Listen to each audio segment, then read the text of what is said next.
चीन के शहर छांगछून में साल 2027 के सरमाई यूनिवर्सियाड के लिए लोगो, नारा और अलामती किरदार मास्कॉट्स की बाज़ाब्ता रौनुमाई हफ्ते के रोज़ कर दी गई। International university sports federation (FISU) के सदर लियोन्स एडर ने शिन्हुआ न्यूज़ एजेंसी को दिए गए एक खुसूसी इंटरव्यू में लोगों के डिज़ाइन के तस्वुर की वजाहत की। उन्होंने इस एतमाद का इजहार किया कि ये इवेंट अपनी नौइयत के सबसे शानदार मुकाबलों में से एक होगा। मुझे ये लोगो वाकई बहुत पसंद आया है क्योंकि ये निहायत मुतहर्रिक, नया और जदीद तर्ज का हामिल है।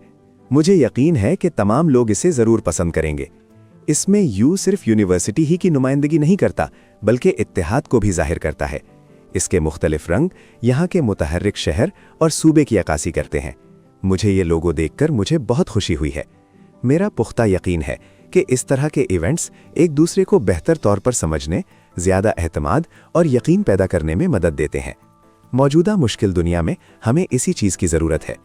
खेल लोगों को जोड़ते हैं और एक ज़्यादा पुरअमन दुनिया की तामीर में मदद देते हैं।